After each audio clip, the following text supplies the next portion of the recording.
Oh, yes. Yes, yes, yes. My first live on TikTok. God damn it. I'm really happy for this. I'm really happy for this. Finally, finally, I could make lives on TikTok. So today, this is just my first live. I'm not really talking about anything specific. I just wanted to make this live to celebrate myself making lives on TikTok because I was waiting. It was a long time coming.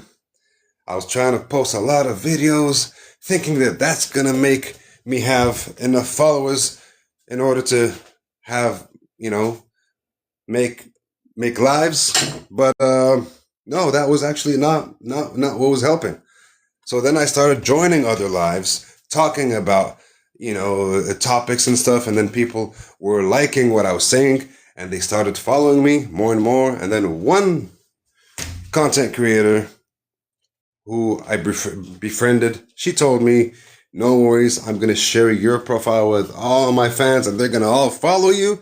And I'm so happy. And her name is Mommy of the Kaffers. Thank you so much, Mommy, for helping me out. I really appreciate you. God bless you, and I love you. So, guys, if you're following me and you follow her and you knew me through her, yeah, man, I'm just giving props where props are due. So, guys, ask me any questions you want. I'm how to say. I'm about a lot of stuff. I make a lot of content about many things. I'm an artist, musician. I sing. I like to go out in nature. I am a martial artist. I'm a yogi, a spiritual practitioner since a very early age. I've been into meditation, gone through, energy work, all this stuff, all nothing new age because I'm against new age since I was a little kid. Never did any new age stuff. I don't like that. I was always a traditional kind of person, even when it came to martial arts, energy, yoga, all this kind of stuff. I was never into the new age kind of stuff. You know what I mean? You see, guys, no tattoos. You see, all the new age people, they got tattoos all over the place. They got piercings. That's not me. That's not me. Even though I did have long hair and long beard, but now my beard is pretty white, so I don't want to keep it because when I do, I look really, really old, and I don't want that to affect my dating life. God damn it! That's the truth. Okay. That's the truth. Yeah, I know it's shameful, but that's hey, it is what it is. I don't want to because when I keep my beard, man, and it's almost completely white, it just makes me look 50, 60 years old, man. And that's not me, man. I'm 40, okay? I'm 40 and I look really good for 40. I think I look really good for 40, guys. What do you think? Everyone who sees me says that I look way younger than 40, like in my early 30s or something. So hey, and when I dye my hair and it's not white anymore, they even say I look, like in my late 20s. But I don't know. Maybe that's just them. I don't know. Maybe I don't know. Anyways, guys, I'm really enjoying this, man. I'm really enjoying this. As you can see, I'm really happy making my first live ever on TikTok. I'm really, really happy, guys. And yeah, um, hey, guys, woo, a lot of people are joining, man. That's amazing, man. That's really cool. Thank you so much. Yeah, guys, I have a lot of stuff to talk about. Ask me anything you want. If you're interested in spirituality, guys, you can come to me. I have a whole lifelong experience of that. And I recently came to Christ. Now I'm a devout Christian Catholic. Okay? So, how can someone who was into spirituality, yoga, meditation, energy work, tapping into spiritual realms and all these kind of stuff, uh, you know, uh, come to Christ? I don't think there's a lot of us. I think most people who are yogis and into meditation and energy, they stay there. They're just spiritual people, and they just and I mean that was me. That was me actually. I did not. I thought I didn't need any religion. I was like, I don't need a religion. I'm spiritual. I just connect to nature, and that's how I feel the Almighty, and that was true. That was not wrong. That was true. But then something really strange happened. I started having this incredible experience where I feel it's the voice of God, you guys. talking to me and telling me to go to church for no reason. And I was like, what? And I recognized that voice because I know that God spoke to me many times, not many, many times, but once every few years, I would get that voice. It was not like something frequent. Once in a few years, I would get a very clear voice helping me out in my life, telling me what to do or what not to do. And whenever I listened, I always found out later that I had to listen and that it was important for me to listen. Wait, guys, let me turn on the Wi-Fi because I apologize if the connection is not very stable. I do have Wi-Fi, really good Wi-Fi, so I just put it on right now. So anyway, let me tell you the rest. So I was like, hey man, what are you talking about? I mean, I recognized that voice, and I knew that voice was always right when I followed it. That voice even saved my life many times. Where's the comments? How do I see the comments, guys? I don't even know. Wait a minute. Do I swipe left or right? I don't know, man. This is my first live, guys. So hey, I don't know. But hey, guys, I would love for you to. I would love your support, whatever kind of support, guys. I would really, really appreciate it. But anyway, let me get back to the story. So that voice told me, go to church. I mean, go to mass. It clearly said go to mass. And I was like, I was just getting ready to make a video to discredit Jesus as being God. I really was. And because I make YouTube videos too. And I made a lot of YouTube videos. And I even talked about this, that I was actually making. I even talked about it on one of the podcasts because I was invited here in Thailand to one of the Christian podcasts with the host, like face to face. That video is on my YouTube. I got some snippets of it on my TikTok as well. You can go check it out. The full video is on my channel and on YouTube, Paul Daniel. You can check it out. But anyway, I was getting ready to make a video discrediting Jesus. And all of a sudden, this voice started coming after a few days. And by the way, that video I never did. I never made that video discrediting Jesus because every time I sat down to make the video, something came up. It was crazy. This never happened to me. I was making videos on YouTube for more than 10 years. For more than 10 years, I was making YouTube videos.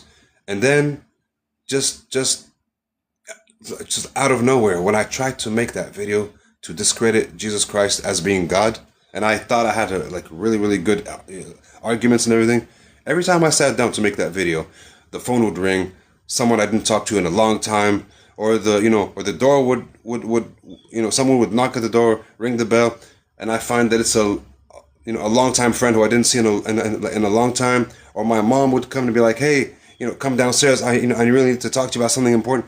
Every time I tried to make that video for like 4 days, and I was like, oh, whatever. Okay, I'll just do it some other time. I was kind of discouraged at that point, and then it just happened. That voice started to talk to me and say, hey, go to mass, and I was like, go to mass? Why would I go to mass? No, man, I'm not gonna go to mass. Go to mass. Just go to mass. Why would I go to mass? Just go to mass. It just continued for 3 weeks. It continued every day. I'm not even joking, man. I'm not even joking. Anyway. Jesus Christ tells us not to swear, so I can't say I swear. I don't want to do that anymore.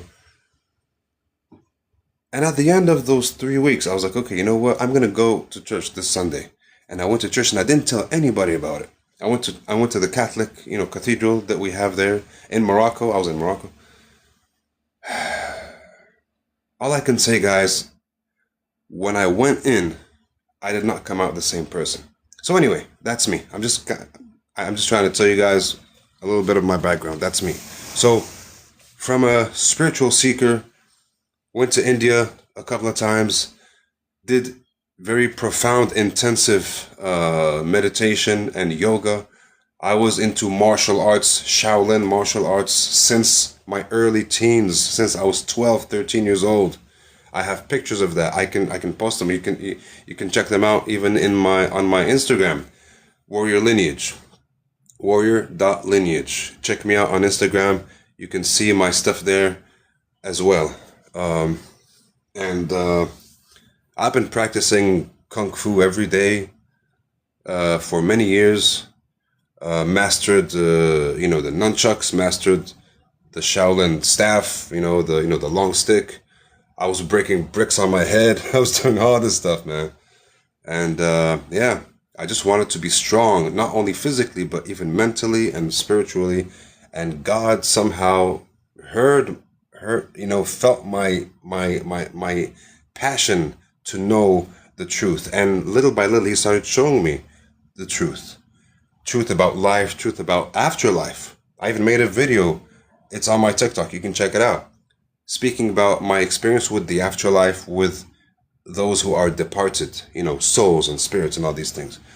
I do have experience with that. And yeah, I mean, guys, I can't make this stuff up. I really can't. It's. I was not even a believer of these things before. And when I had those experiences, time and time again, I couldn't deny it anymore. So yeah. And that was the beginning of my coming back to God. You see, it really gets to me when I talk about these things. It's very emotional for me. Yeah. So you see, guys, I'm an open book. I don't hide who I am. I don't hide what I think, what I feel. That's how I grew up. I don't like being a closed book. I don't like being. I mean, that doesn't mean I always say everything about myself to anyone. No, of course not. Of course, I know how to be discreet. I know how to practice discretion or exercise discretion. But when I open up, I have no issue opening up. And when I do, I open up completely. There's nothing for me to hide or want to hide. You know what I mean? Unless I have a good reason not to, show something to someone in particular or whatever. You know what I mean? But yeah, I'm an open book. And especially for my fans, my followers on my social media, because I like to show authenticity. I like to encourage people to be more authentic because we need that.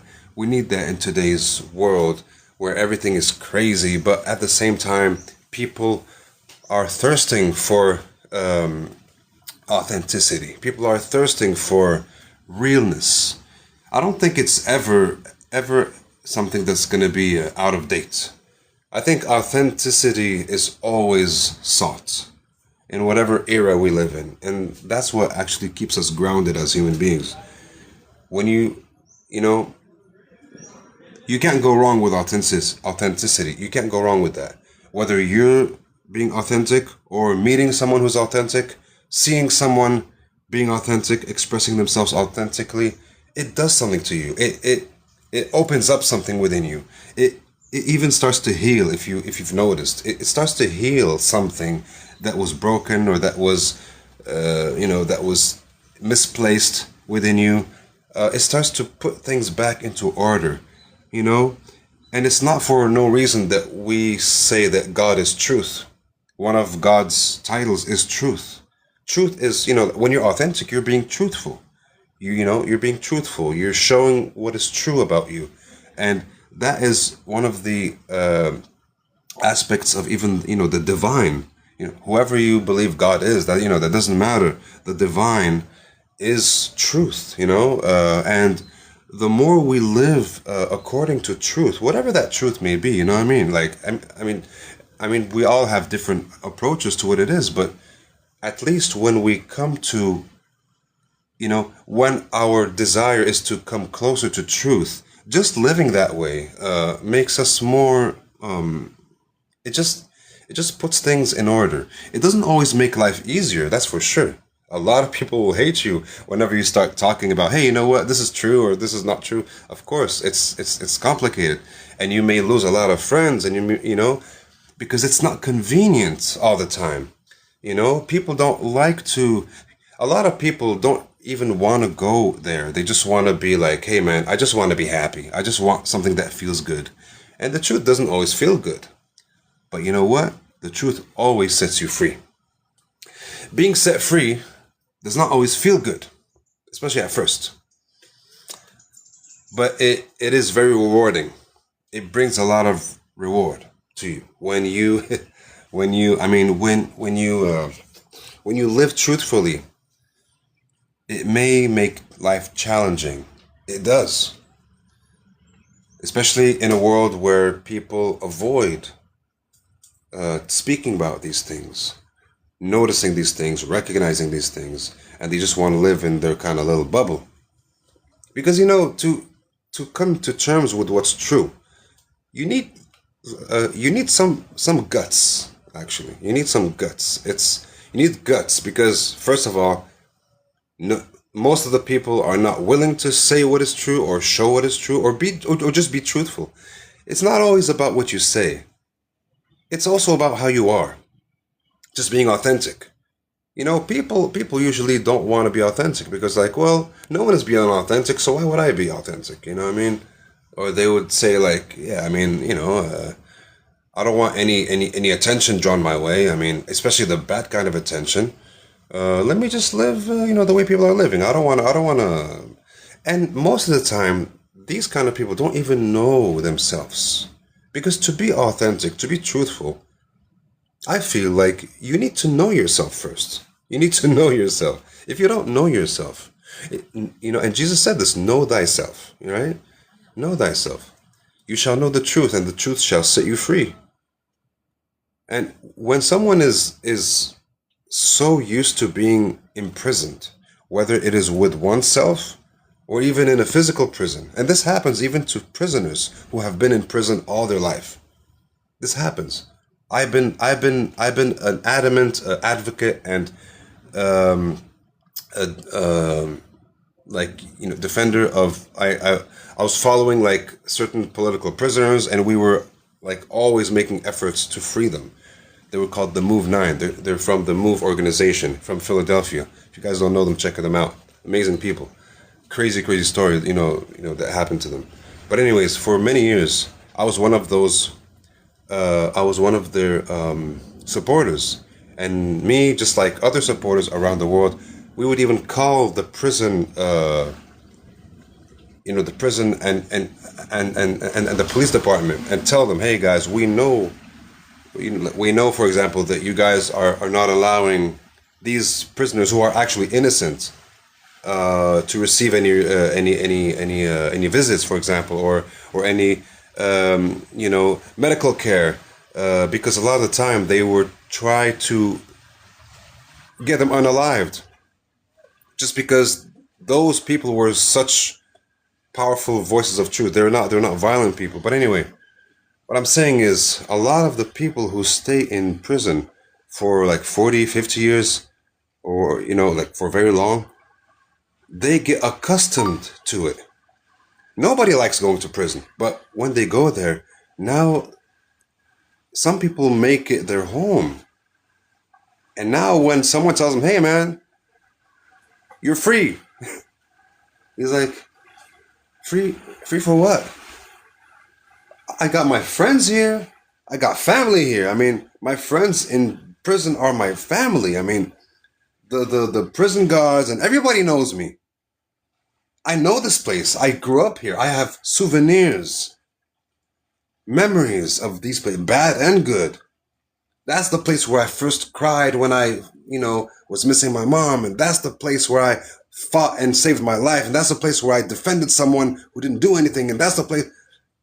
And oh man, I remember, back then, man. Yo, man, do you remember that place, man? When we sat there and that guy, choked on his bread or whatever. Like, so many memories. And now you're asking me to go free in society where people are gonna despise me and nobody knows me outside. Some of these prisoners don't even have family anymore outside. And now I gotta look for a job and I gotta have money and pay rent. And I mean, here I was living for free. Like, I didn't have to do anything to be fed and live. I just had to follow orders. You know what I mean? Like, this is how an imprisoned person acts when he's confronted with freedom. Freedom is not easy. Like, I know everybody, yeah, freedom. Guys, freedom comes with a lot of responsibility. It's not for the faint-hearted, especially if you've lived your life as a prisoner all your life. You were a prisoner. You were not. You were not. You know. I mean, in some shape or form, you were a prisoner. You were not free. You did not exercise freedom. You will not know how to deal with freedom when it comes your way. And freedom is very powerful. Anything that's powerful, freedom, truth, love, God, all these things are powerful. If you don't know how to use them, they might end up destroying you because they come with that much responsibility, with that much. You have to be ready for those things. Even if, people talk about, yeah, I want to be rich. Do you really want to be rich? I mean, a lot of people are not even ready to manage that much money. Honestly, a lot of people would destroy their lives if they suddenly had millions and millions of dollars. Really. And I know you guys feel me. A lot of people are just going to be like, hey, man, I got all this money. I can do whatever I want. Okay, you can do whatever you want. But are you going to do the right thing? Or because, you can easily destroy yourself with money. I'm going to buy whatever I want. Okay, cool. Okay, buy whatever you want. Buy whatever you want. Get all the food you want. Get all the women you want. Get all the, whatever. Privilege, prestige, comfort, whatever you want.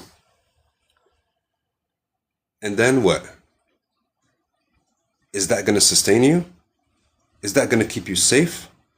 You might end up making a lot of people jealous because now everybody who's struggling is seeing you enjoying life to the fullest and you're not even caring about helping other people. For example,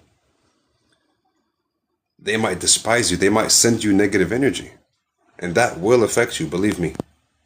And that's just like a small example. It could be worse than that. You may end up dealing with some people because you have a lot of money, not necessarily dealing in something like illegal, but, just dealing, buying this, buying that, whatever, just being cocky because you got all this money. And now people are going to be looking at you like, hey, man, this guy, I don't like this guy. You know what I mean? Money comes with responsibility. If you have a lot of money, that's good. But don't be cocky. Don't be selfish. Don't just think that, okay, now I'm going to live like a king. And no, we as human beings have a responsibility towards each other, towards our planet, towards every living creature on this planet. If we have a lot of money, of course, no one is telling you not to live comfortably. But if you become cocky and arrogant and insensitive, believe me, that is going to come back to bite you one way or another, believe me. And that's only if you don't do anything wrong with your money. And believe me, a whole lot of people do incredibly wrong things with their money. Very easily. Because, they're like, yeah, I got all this money, man. I can do whatever I want, And then you just start to take chances and take, risking your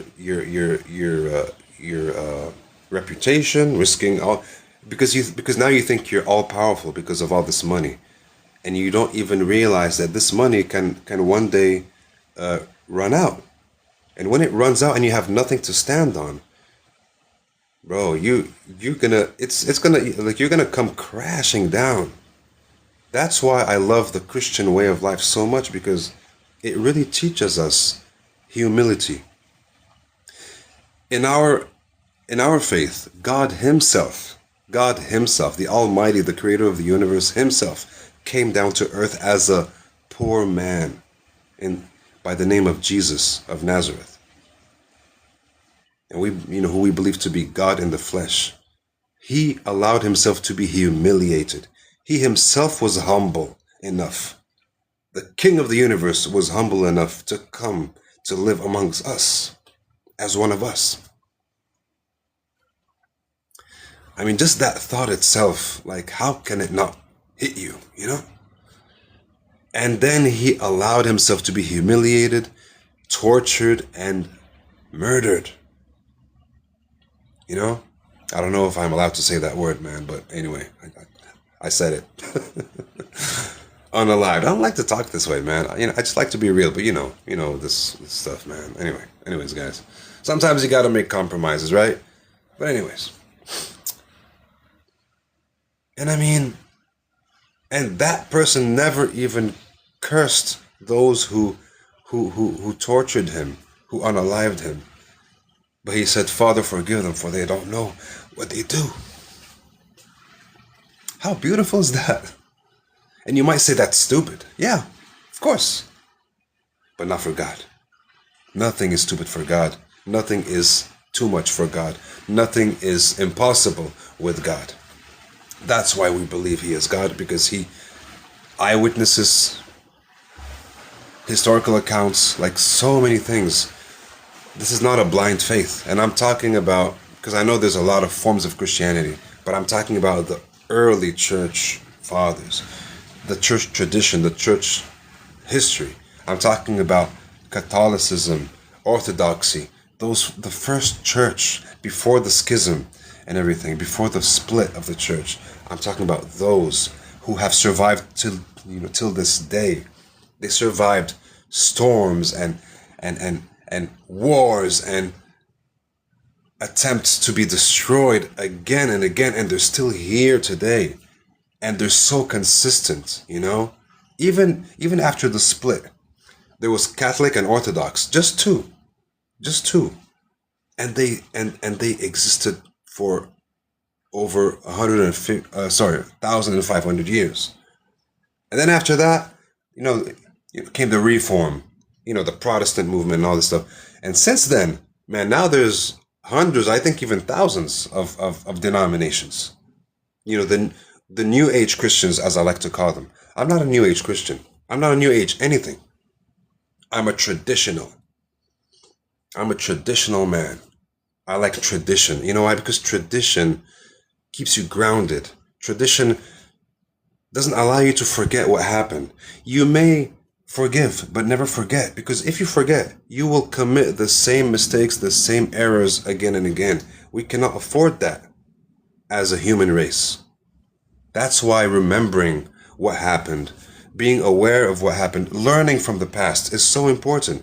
And this is what makes the apostolic churches today, Catholic and Orthodox, and even Assyrian Church, so rich and so profound, because they've lived through so much.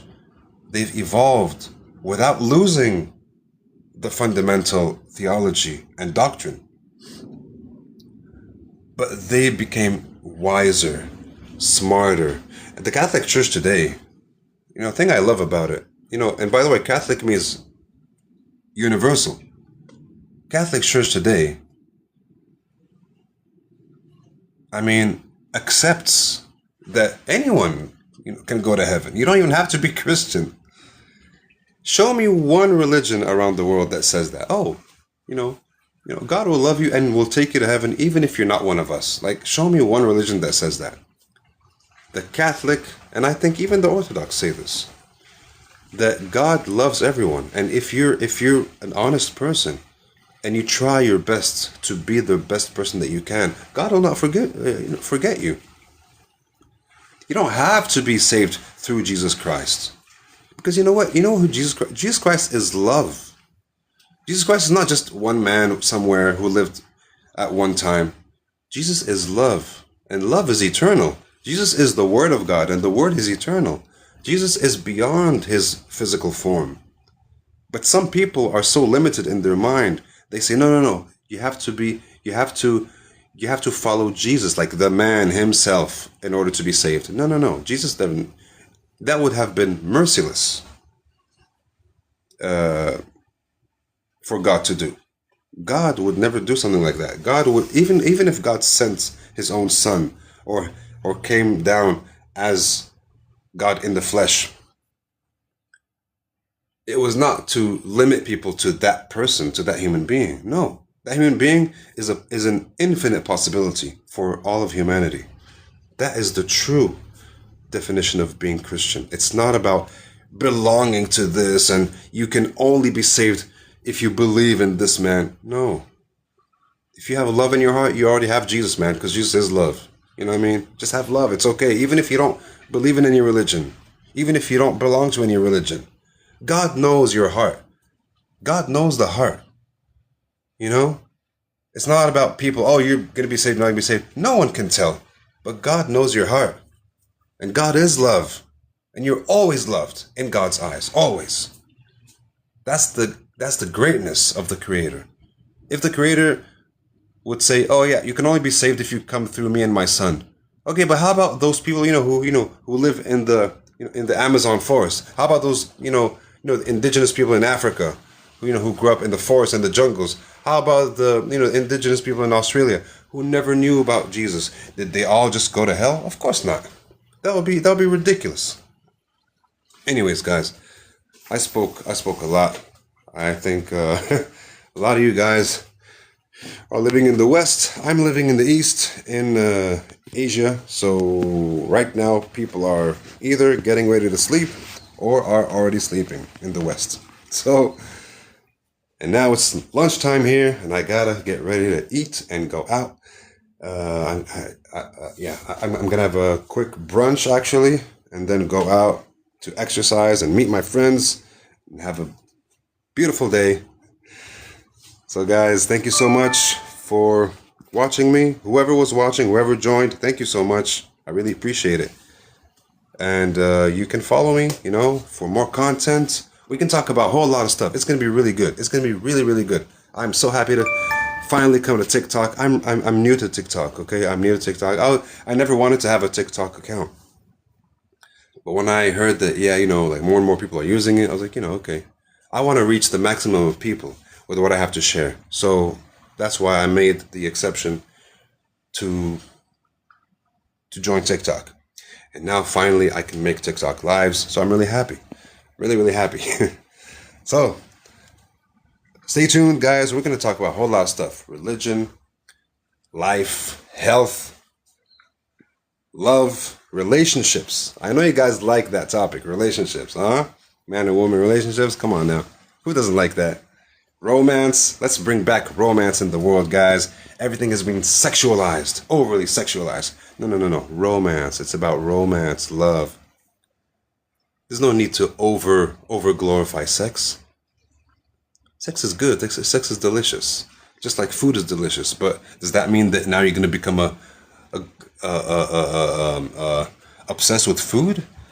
Does this mean that now you're going to start overly indulging? No. That would be foolish.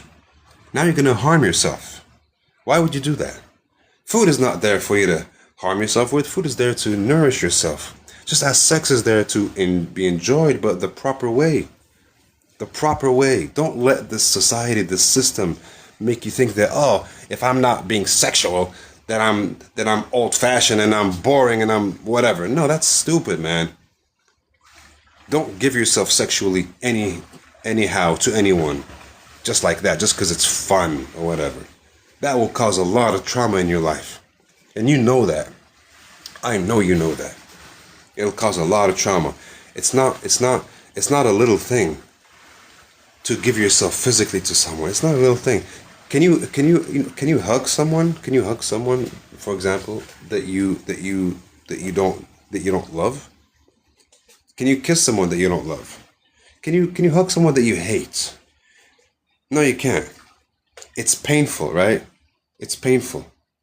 When you hug someone that you hate, even being in their presence, you're like, ugh, no. But now someone's telling you, no, hug them. It's painful. Why is it painful? It's just a hug. No one stabbed you, no one punched you, but it's painful. You know why? Because physical contact is not a little thing. Physical contact does so much. It's an exchange of energy. And if you don't like someone's energy, you don't want to exchange their energy. That's what becomes painful. And that pain is not physical pain because someone harmed you physically. It's an energy pain. It's worse than a physical pain. You may get punched and hit. I mean, people get hit all the time when they're training martial arts or they're going to work out and lift weights. It's painful for the body, but it's such a pleasure to your soul because you know that, yeah, this pain is good. It feels good because I know I'm getting stronger. And you do get stronger. And you do get healthier, even though there's some pain physically. But not every pain is bad. But when your energy or your soul is pained, oh my God, no, that's true pain. That's true pain. And so when you come together with someone, when you rub your body with someone else's body, and there's no deep, intimate connection between you two, and you're just doing it for, you're just doing it for the mere physical pleasure.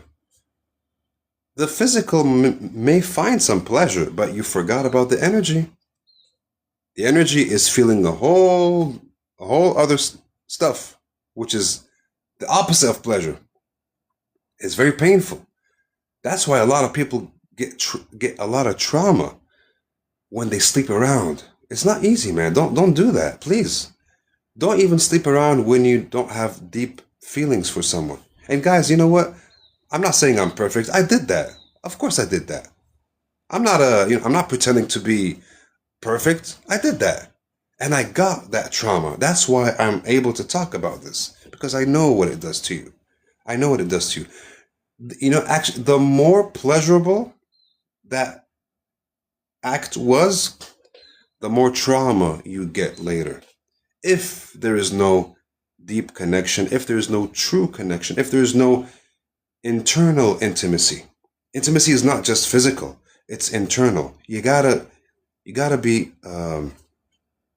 have intimacy first here and then here, and then things start happening very naturally. And then, so even animals look for intimacy. Like, even animals are shy at first when they meet, like a male and a female. They don't just jump to the act and start humping. They don't do that. Really, they don't do that. They sniff each other. They get to know each other a little bit. They play around. They really they they yeah. I mean, they really, like, they take time to know each other. And these are animals. People, animals who we always insult with. Oh, you animal. Bro, animals are way smarter than us on so many levels. Yeah, maybe they don't use smartphones, and maybe they don't use different languages like we do, and read and write and whatever, and wear clothes and drive cars or whatever. But man, they know life. Believe me, they know life better than us instinctively, because life is intelligent. When you have good instincts, that means that you're really connected to life. And even human beings are supposed to have good instincts. We call it intuition, right? Today we say intuition. Oh, I have strong intuition. Yeah. Well, intuition is a deeper form of intelligence. It's not the kind of intelligence that you acquire by reading and studying. No, it's a form of intelligence that awakens within you. You already have it, but it might be dormant. It might be asleep because of all kinds of conditionings. But now when it wakes up, God gave you intuition. God gave you instinct. Don't ever, play it down like, oh, that's just instinct. That's not, that's nothing. What do you mean it's nothing? Instinct, intuition is God's intelligence that He instilled within you. You didn't have to work for it. You didn't have to work for any of it. He already gave it to you. How merciful is our God, our Creator, our Lord. Hallelujah. He gave you everything you need. But we have been destroying it. We have been, no. Don't use your your instincts. That's not scientific. No. Don't use your intuition. That's not scientific. No. You got to go to school, and you got to work your ass off, and you got to study hard, and you gotta. Oh my God, why? When did we become like this? This is not normal. It's not normal. People are not meant to be like this. People are meant to be connected. I'm not saying it's wrong to study. No, by all means, you want to learn something, study. It's okay. It's good. I mean, how do you think you learn languages and new things like math, physics, whatever, chemistry, technology? Of course, it's fine. but never place that above what is there, what the Creator gave you. The Creator gave you a heart, and the heart, doesn't just pump blood. Believe me, it also feels. It feels things. The mind cannot feel anything. Let me just say that. The mind does not feel. The mind is not sensitive. The mind is only there to be programmed. If you program the mind that harming people is good, you're going to believe that harming people is good. That's it. If you program in the mind this, it's going to believe this. If you program it on that, it's going to believe that. But in order to program this and to let it rule over your life, you have to close this. Because this is not programmable. This is the ruler of life. The heart. It is Jesus. It is Christ. The Christ is heart. Christ is the heart, is love. Christ resides here in the heart chakra. If you wanna speak in terms of energy and chakras and everything. The opening of the heart chakra is love. When we say God is love, when your God becomes when your God becomes love itself, believe me, you're already saved. You're already saved because now you cannot go wrong with love. Love is that kind of intelligence which is also sensitive and knows what's right and wrong, no matter what you've been programmed. It goes beyond the mind. Meditation is the art of going beyond the mind. Why do we want to go beyond the mind? We want to go beyond the mind because we don't want to be ruled by our mind. Because our mind has nothing, is not grounded in anything. Especially if your heart is closed. Now, when you have an open heart, when you are a Christian, because Christians are called to have an open heart. That's why I love Christianity so much. Because you see, I understood these things energetically before getting into Christianity. A lot of Christians don't even understand this. A lot of Christians don't even understand this. When you open your heart, now your heart becomes your foundation. Now the heart becomes your foundation. Love becomes your foundation. And love is unwavering like the mind. It is unwavering. It is not. The heart, once the heart is open, and I'm not talking about the emotion of love. No. There's a phenomenon called love, called the heart. It is a whole other level of love. A whole other level of love. It is divine love. That how some people call it divine love, right? Because love comes in different degrees. When the heart is open and that is your foundation, now the mind is going to follow the heart. The heart is going to be the ruler and the mind is going to be a slave. And that is a good slave. When your mind is a slave, it is a very good slave. Very useful, incredibly useful, incredibly useful. But when your mind becomes the master, he becomes a dictator. Insensitive dictator. And you see this happening with a lot of people who have closed their heart for whatever reason. Either by trauma or, I don't know. And usually it is because of trauma. Close their heart. Now everything about their life is their mind. What they think, how people think. Everything's about thinking. They end up going crazy because the mind with no foundation is going to go all over the place. It's going to go all over the place.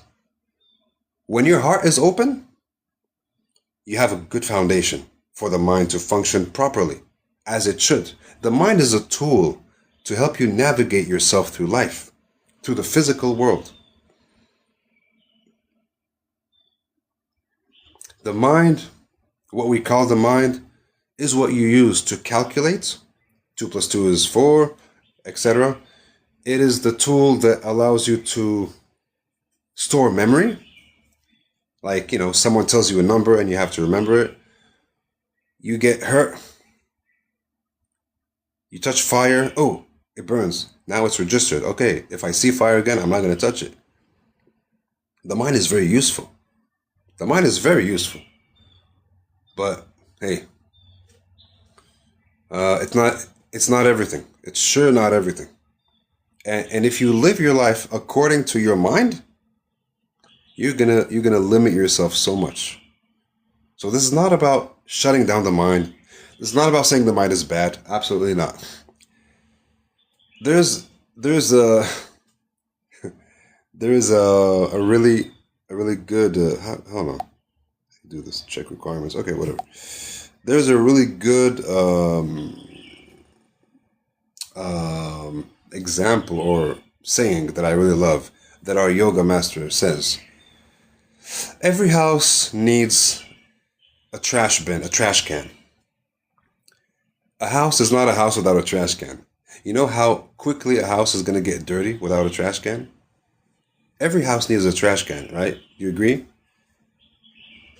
Every trash that you have in your house has to go somewhere, right? Has to go in the trash can so that you can throw it out later.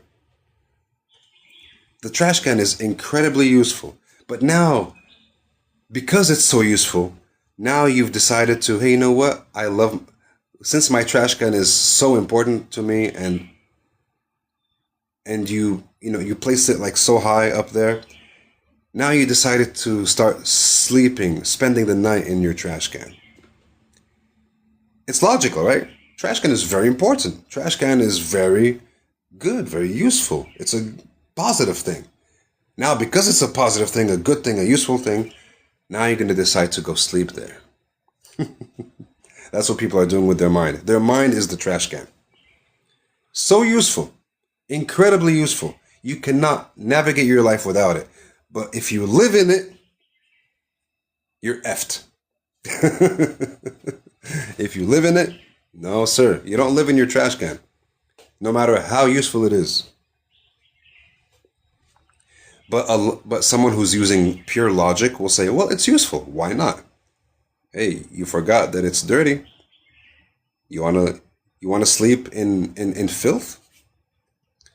And the mind is filthy, actually. The mind, everything goes through the mind. Good, bad, nasty, everything. But we discern and we filter it because we are sensible, or at least we should be. The more sensible you are, the more you filter out your mind and you use it positively. But what gives you that discernment? The heart, wisdom, awareness, being conscious. Being conscious does not mean you think a lot. It means you have something beyond thought that is functioning within you. You are now entering the realm of the spiritual. The heart is the door, is the pathway between the earthly and the spiritual, the earthly and the heavenly. Even in terms of chakra. You see, we have 7 chakras, 7 primary chakras. And so the heart chakra is right here. It's the 4th chakra. There's 3 above and 3 below. The heart chakra is right in the middle. And the symbol for that chakra, you know what it is? Let me show you what it is. For those who don't know, I'm sure a lot of people do know. The symbol for the heart chakra is this. Let me just draw it here.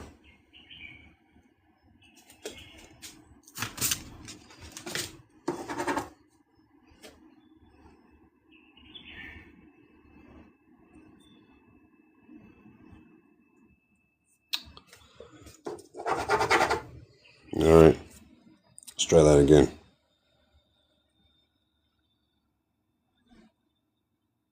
I know the Muslims are not going to like this.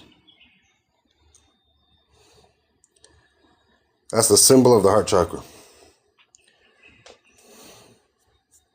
Yes, you may also know it as the Star of David, but David did not come up with that star. That star is a very ancient star. What is this? We call it a star, but it's not actually a star to begin with. It is 2 triangles, upper triangle and lower triangle meeting. It means the lower and the higher have met. The lower realm, which is the earthly realm, and the heavenly realm have met. The feminine and the masculine have met. Why do we fall in love with the other gender? Through the heart. Because the heart is the two dualities coming together as one. Whether it is earth and heaven, whether it is woman and man, it is the coming together of the two dualities. When they come together, they bring forth life, they bring forth harmony, and that is the foundation of love.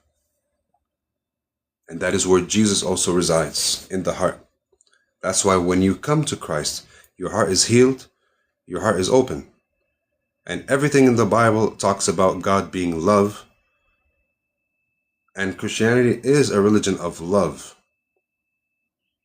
It is a religion, a faith that comes back to the heart, to the essence. That's why when you come to that, it is full of harmony. That's why there's a lot of singing, because songs is the harmonization of sound. Now you're all about harmony. You're all about beauty.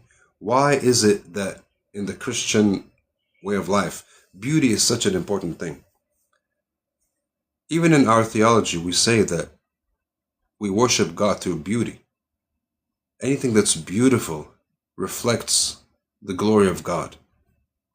Whenever you are graceful, whenever you speak eloquently, when you present yourself in an eloquent way, when you are charming, when you are kind, when you are loving, when you create harmony around you, you are peaceful. When when you exude all these things, it reflects God, because that's what God is. God is harmony. God is love. God is those things. So Christ came to us to light that flame within our hearts, to make us more like him. That's also why he came. He did not just come to, put himself on the cross. He also came to remind us and to ignite that flame that was put out in our hearts. He reignited it.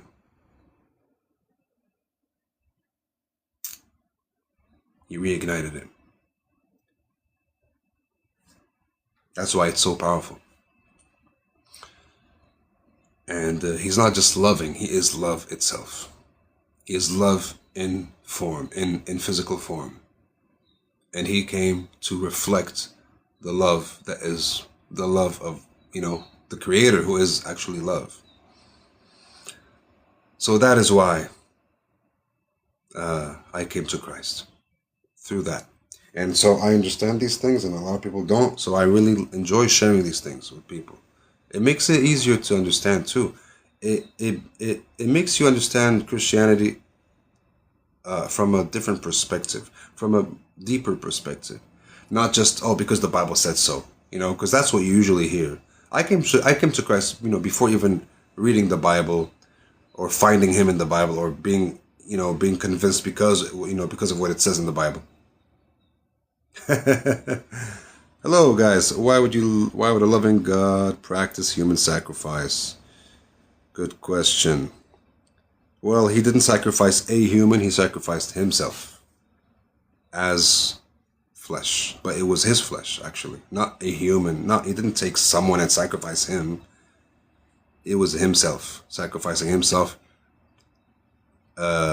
in bodily form. So it's not we don't condone human sacrifice. We don't even practice animal sacrifice, believe it or not, in Christianity, because the ultimate sacrifice was done by Christ for us, for humanity. Guys, when I say for us, I'm not talking about for us Christians. He sacrificed himself for everyone, for Very good question. Why sacrifice in the first place? Repentance should be enough. You're absolutely justified in thinking that way. And you know what? I was thinking that way as well for the longest time. I did not understand because I would hear Christians say, "Hey, Jesus gave his life for you." I was like, "So okay, why did he have to give his life for me? Like, it doesn't make sense. Nobody asked him to do that. Why did he do that? Like, it just doesn't make sense, right?" But when I started reading and learning the Bible, I actually found from the Old Testament, not even the New Testament, before Jesus came, the prophets of old have prophesied that this will happen. And why? Why sacrifice in the first place? Let me just make that clear. Sacrifice in the first place happens for the forgiveness of sins. God, well, in Islam, it's not really explained why Muslims have to sacrifice a sheep every year. They just, we do that because the Prophet said so, and because it's a sunnah, and because it's a tradition, and because Abraham did it. That's it. That's it. And actually, they just love doing it because because they love the meat and the barbecue. Honestly. But biblically, when you come back to the Bible, you start to understand, and you can actually look this up. God started to ask people, and that's what he did with Abraham. He told him from now on, and it's not just with Abraham. I'm sure he did it with even Noah's sons or something like that. If I don't remember correctly, but there were times when God said, "Hey, sacrifice an animal for me." The blood, so the wages of sin are death. The wages of sin are death in the Bible. Sin has to be repaid for by death, by blood. By blood. That's where all the blood sacrifices come from, whether you're Christian or not, or not. Even if you're pagan. This is a universal thing.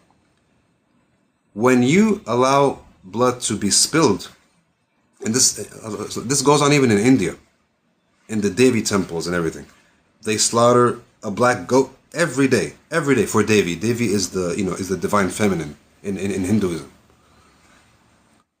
The blood that spills, and you spill it on the lingam, or the physical form of the deity, it really, really causes things to change energetically.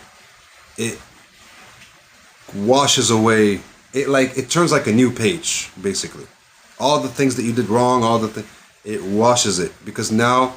So that was one of the ways that God in the Bible said, "Hey, I'm merciful. I know that you guys are sinful.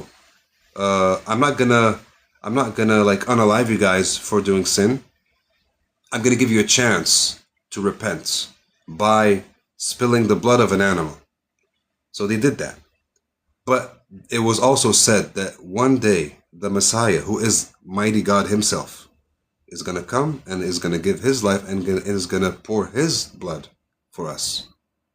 Once he did that, and we accept that because it's a gift that he did. Once he gave us that gift and we accepted it, we don't have to do human or animal sacrifices ever again. That's why Christians don't practice any sacrifice of any animal. We don't let any blood spill. Because a loving God is also a just God. He is not only loving and merciful. He is definitely, but he's also just. So there should be justice. It's like a judge.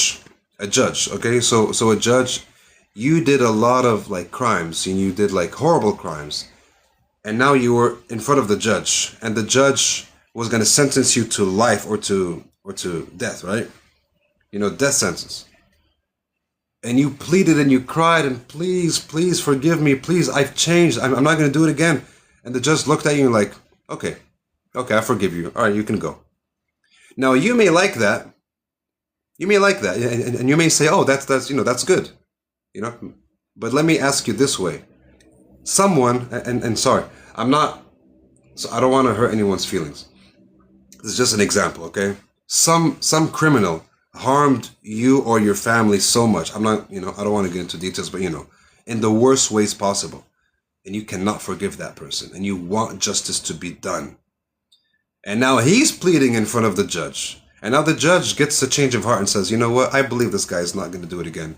I forgive him. All right, you can go." And you can be like, "What the hell, judge? What are you talking about? I need justice," right? So the judge was very loving, very merciful, absolutely. But was he just? No, of course not. God is both loving and just at the same time. Yeah, you may say that's not a God you want to worship. Maybe you want a God who is only loving and not just. But that says a lot about you too. I mean, wouldn't you want justice to be served if someone harmed you and wronged you in so many ways, or even took the life of your loved ones, for example? Of course you would. No one would refuse that unless you're Christ-like and you're willing to forgive even that kind of crime, which would be very, commendable, very honorable. But it is not shameful for any human being to to to uh, to say no. I demand justice. We need justice. People want justice. People want justice. God is a just God. So look here, look. Just let. Well, it's not about your concept, brother. With all due respect, it's not about your concept. It's about the Creator. Uh, and it makes perfect sense, man, because a loving God. Look, bro. Look. Okay. Someone robbed you. Someone robbed you of all your money, or a lot of your money, or a lot of your possessions, and you want them back somehow. And now the judge just forgave him. Are you gonna say, "Oh, that's good," because the judge was just loving, and that's my concept of just? Is that your concept of love and mercy? If it is, good. You don't need the person to pay you back, right? But I'm sure that you would want uh, um, something to come back to you that you've lost. You want to be compensated some way, wouldn't you? Are you saying that you would just say, "Yeah, that's okay. You stole millions from me. Like millions in damage. It's fine. Whatever. Yeah."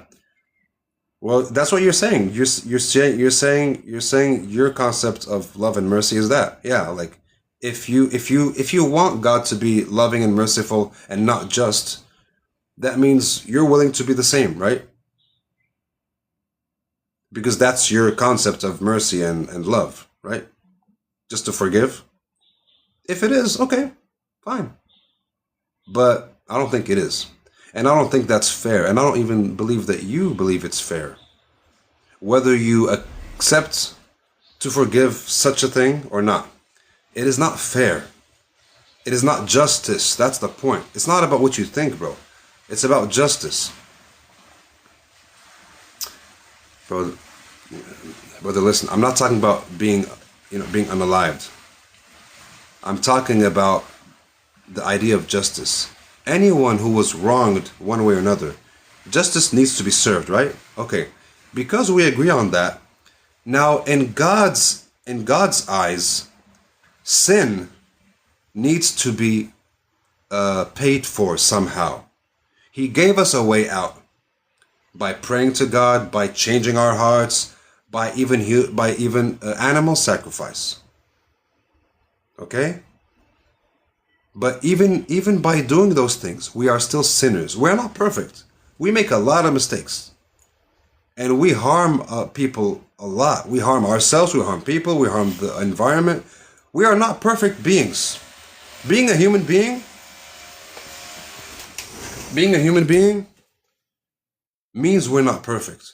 We're great, sure. We're great in a lot of things. I'm not saying we're necessarily bad. And yeah, a lot of us are bad, but a lot of us are really nice and great and loving. But we're not. We still sin. We still sin.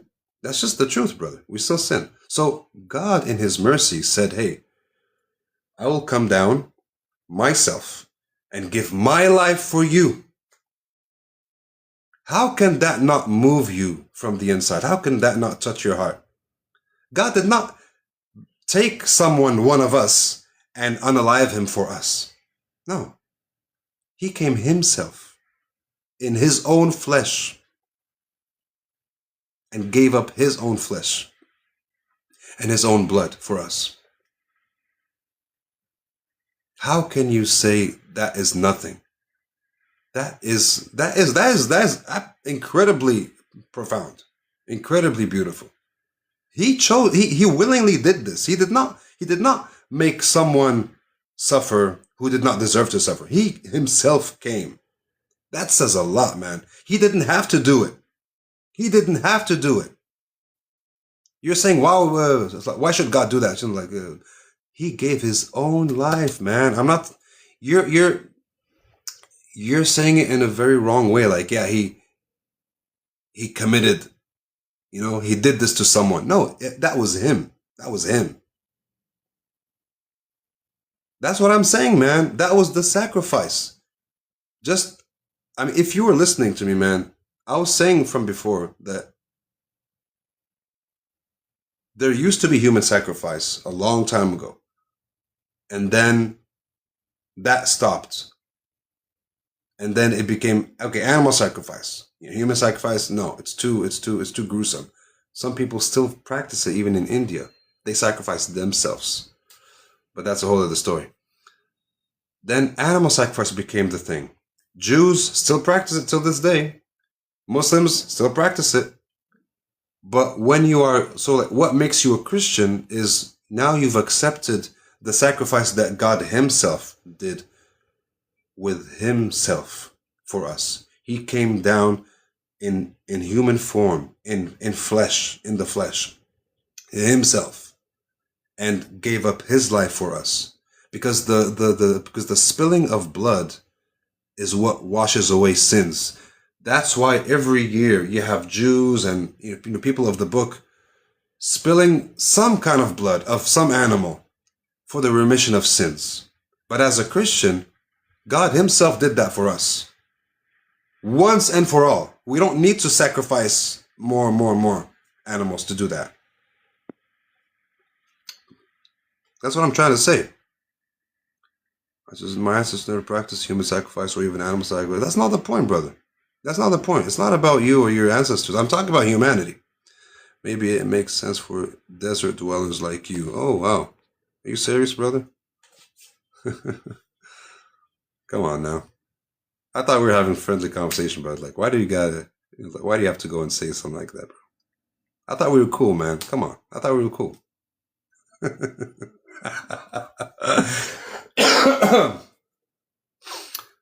Oh my God. It was not just desert dwellers, for your information. It was a whole lot of people from the Amazon, from Africa, the Vikings, who are not desert dwellers. Everyone was practicing some form of sacrifice because this was common knowledge in the past. It was common knowledge throughout humanity that some sacrifice has to be done for the remission of sins. These things, brother, they're spiritual. We're getting into spiritual logic, if you want to call it that way. It's not. I know that when you approach it with the kind of logic that we have, day-to-day logic, of course it makes no sense. I agree with you. I used to say the same thing too. I used to say, hey man, this is nonsense. I never thought I would be a Christian one day. I honestly never thought I would. Never. I'm still surprised sometimes when I sit with myself, man, I'm a Christian now. This is incredible. This is crazy. And brother, listen, I have all my videos from years ago on YouTube. They're still there, and you can go check them out.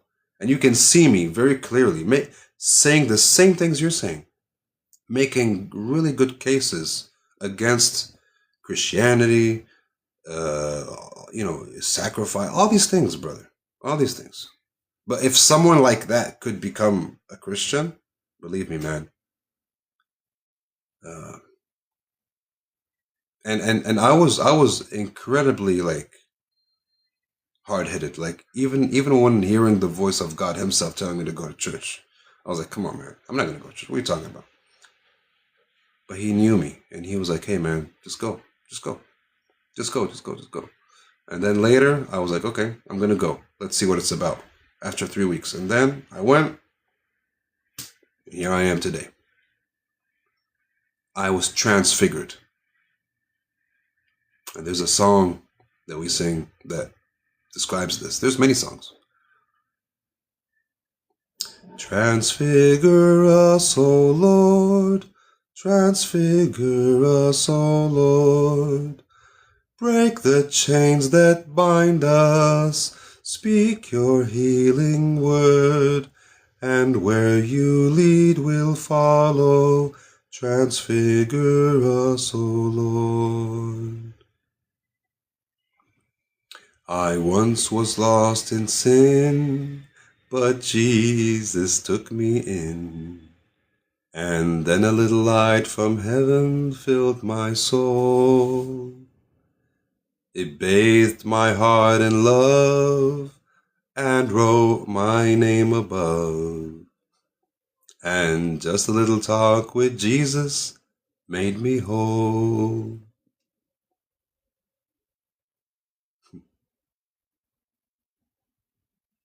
He touched me. Oh, He touched me, and all the joy that floods my soul. Something happened, and now I know He touched me and made me whole.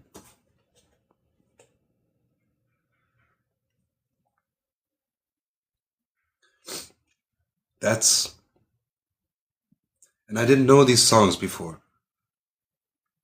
They make me cry because they express exactly what I've experienced firsthand.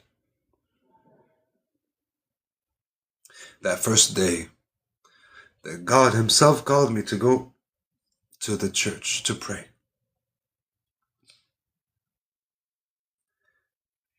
Something touched me, and now I know I've been made whole. I once was lost in sin, but Jesus took me in, and a little light from heaven filled my soul. It bathed my heart in love and wrote my name above, and just a little talk with Jesus made me whole. Sometimes my path seems drear, without a ray of cheer. And then a cloud of doubt may hide the light of day. The mist of sin may rise and hide the starry skies. But just a little talk with Jesus clears the way. I may have doubts and fears. My eyes be filled with tears. But Jesus is a friend who watches day and night. I come to Him in prayer. He knows my every care. And just a little talk with Jesus makes it right. Now let us have a little talk with Jesus. Let us tell him all about our troubles. He will hear our faintest cry, and He will answer by and by. Now when you feel a little prayer wheel turning, and you know a little fire is burning,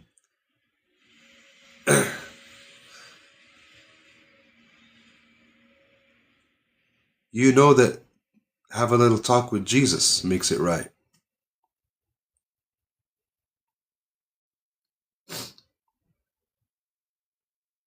That's what it's about, guys.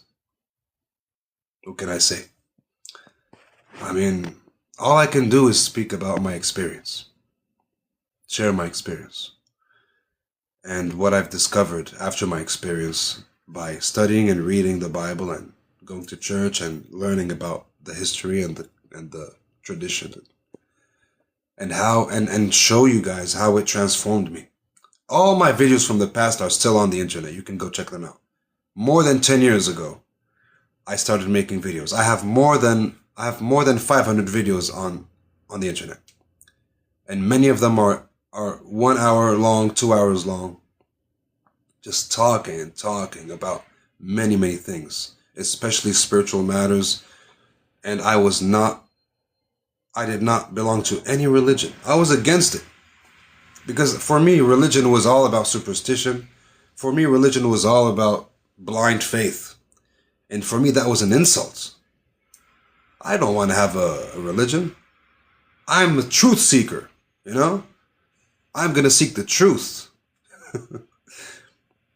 Look where the truth brought me, brother. The truth brought me here. I can't even believe it. Someone like me became Christian. Like, how? Even after my experience in church, that did not make me a Christian overnight. My mind was like, okay, what does this mean now? Am I a Christian? Or like, I don't believe in this stuff. I don't believe Jesus is... But something in my heart. And listen, when I say my heart, I don't mean my emotions. One of the other experiences I felt or I lived through was my heart suddenly started to open its eyes. I never knew this was even a concept, that the heart has eyes. We always hear about the third eye, right? The eye of your mind opening up and wisdom. But now my heart had eyes, and it opened. I started seeing the world through my heart. I started seeing the world through my heart. And what that did not make me emotional, guys. That's not the point. No, it did not. What it did was, it made me understand things that I didn't understand before. When I saw someone, before the eyes of my heart opened, I would see him and I would say, oh, that guy's a nasty person. But when the eyes of my heart opened, I was like, oh my God, that guy is suffering. Poor guy, he's suffering. He needs love. I feel for him. I feel his pain. I understand that kind of pain. That kind of pain will make you into this person, but he's in pain. He's not trying to hurt people. He himself is hurt. That's the difference when the eyes of your heart open up. And not only that, you begin to really see people's true intention and people's... Well, I was able to see that even before, because I already had the third eye open and stuff like that. I did. And I made a lot of videos about that. But now, love came into my life once again. Not the love of a woman, not the love of a man, not the love of a friend. Just love. Love flowered within my heart. And that's what happens when Christ touches you. When you are touched by the glory of God, that's what happens to you. Your heart opens up. Like a flower blooming within you. Now you become so full of love, of God's love, but even, well, the love that you have inside of you is God's love. Like whose love do you think it is? Yours?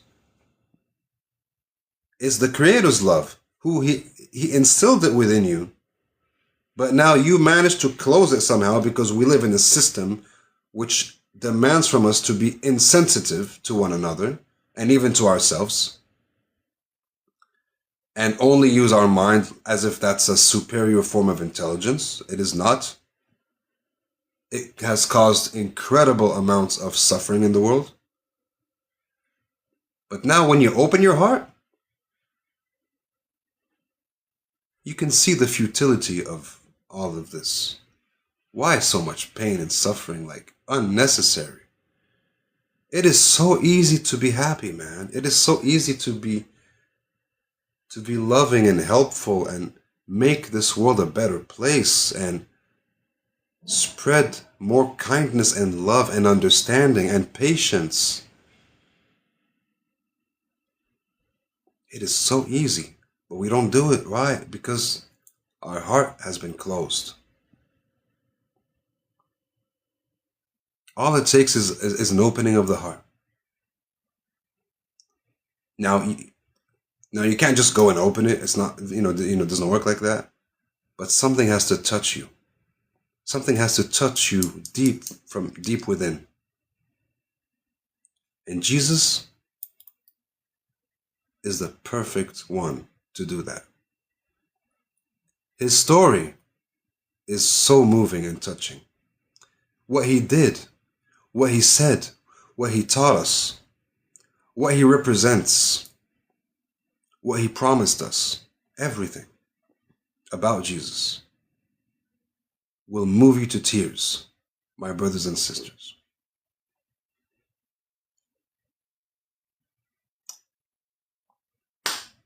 Thank you very much, guys. I'm gonna log off right now. I was about to log off way earlier, but I ended up staying longer. So let's figure out how to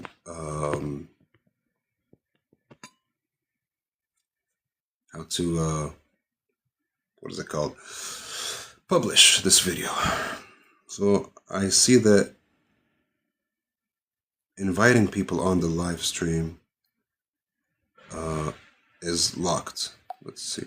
Unlock plus guests. With this feature, you can invite viewers to join your live as guests. Check out our requirements to see how you can check requirements. I do want to check requirements, but I don't want to click on that and then lose this video. The creators to your live. Check out our requirements to see. Okay, boom. What is this? Live gifts. Flip camera, mirror your video, mute microphone, nope. Record live, pause live, settings, comment about, okay, support, okay. All right. Maybe it's this button right here. Only JJ most of studies, boom. End live. As you build more live experience, you can unlock live features, including multi-guest. Okay, and now. Thank you, guys. Thank you so much. I really hope that I can publish this video. I don't want it to go to waste. Bye-bye. God bless you. In the name of the Father, Son, Holy Spirit.